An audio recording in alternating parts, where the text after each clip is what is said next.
U.S. Treasuries took that.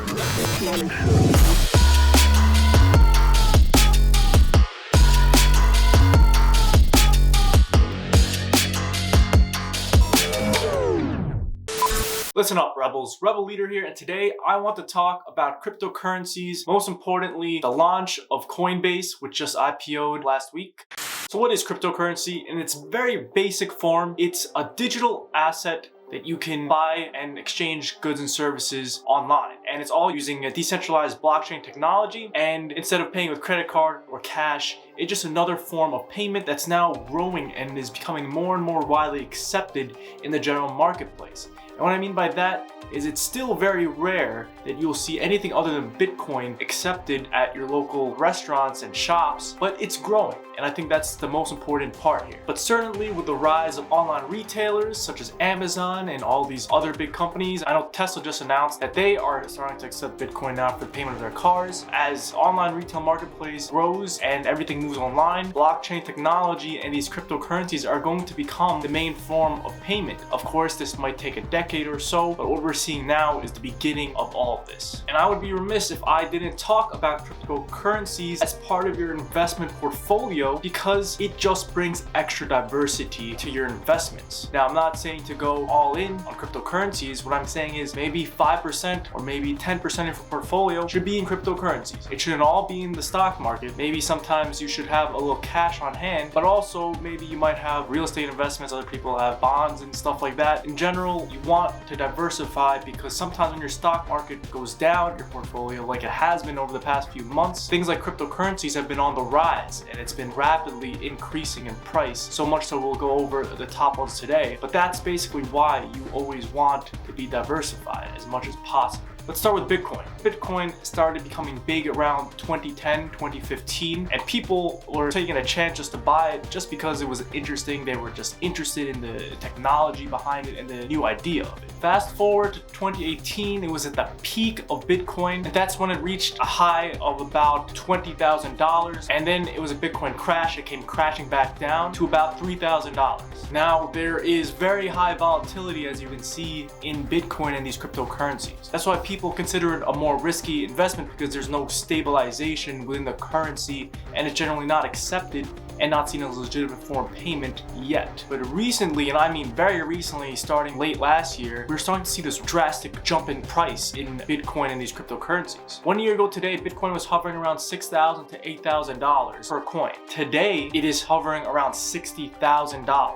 That's close to an 800% return, you guys, in 1 year. It's ridiculous. Another big cryptocurrency is Ethereum. I got in a few months ago when it was hovering around $700 to the $1,000 price range, just because, again, diversification. I just wanted to get some cryptocurrencies in my investment portfolio, and now it is hovering around $2,500 a share. It's been doing very well lately, and again, as the dollar loses value, cryptocurrencies will just keep gaining value. Same thing with the stock market. As the stock market kind of is decreasing in value with the uncertainty of it all, cryptocurrencies will continue to rise, but it's going to keep fluctuating. I expect high volatility, but I'm in it for the long haul. I think if you take a look at Bitcoin or Ethereum over the past 7 years, where it was back in 2013, 2015, compared to where they are now, compared to where they're going to be at 2030, I think the graph speaks for itself. The numbers are just going to keep growing and growing. It's a great investment opportunity if you're willing to bet on cryptocurrencies entering the marketplace and becoming a general form of payment. But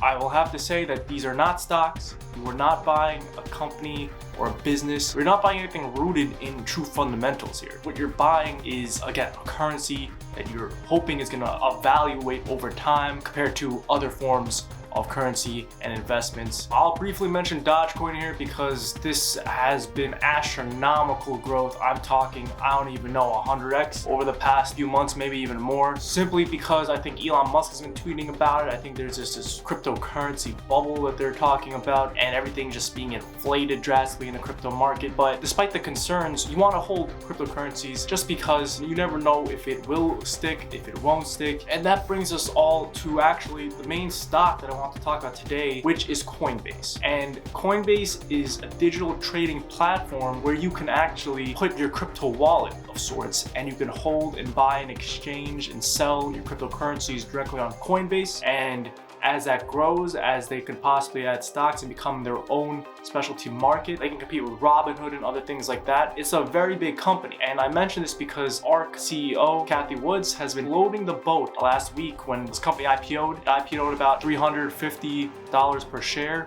It roared up to $420 a share, and then it crashed the very next day, as IPOs do, to around $320, and it was just about to hit around $300 per share. And this is, in my opinion, a great price point if you believe in cryptocurrencies and you want to hold something a little more solid and based in fundamentals as a business. Coinbase has been putting up tremendous numbers in terms of user growth and engagement over the past 3 years, and that's just going to keep growing as cryptocurrencies just become bigger and bigger, and people are going to want to start buying these cryptocurrencies and own a crypto wallet. The difference between Robinhood and Coinbase, I will say, is that on Robinhood you can only buy and sell cryptocurrencies, whereas in Coinbase you can actually use the cryptocurrencies for purchases. This is one of the main differences and why anybody would actually want to sign up for Coinbase, because it's very multifaceted. It's truly meant to be your one-stop shop for cryptocurrencies, and I think going forward with the growth we're going to see out of Coinbase, the valuation is kind of tied to Ethereum and Bitcoin and these big names continuing to steadily rise in price, and of course that's always going to help Coinbase going forward. So to recap, if you want to get into cryptocurrencies, now's a good time. Of course, a better time to get in was a few months ago, but maybe in a few months from now you're going to wish you got in at these prices. In a few years, I do really think that cryptocurrencies will only rise. Again, it's the same thing with stock market investments. You hold on to things by getting in on them early, you hold on to them, and then you see them explode in growth and price and your returns years down the line. That is how you approach investing. And then I also want to say, if you don't really want to buy cryptocurrencies because you're a little unsure of it, you should do your own research and really understand the technology behind it, and maybe even look up what places really accept cryptocurrencies. Then maybe you could get your skin in the game by buying into a stock like Coinbase, which bases its entire future market growth on cryptocurrencies. And maybe if you see that and you see a business opportunity there, you can invest in Coinbase. Again, Kathy Woods has been buying tons and tons of shares of Coinbase, so you know that she really believes in this company and the future of cryptocurrencies.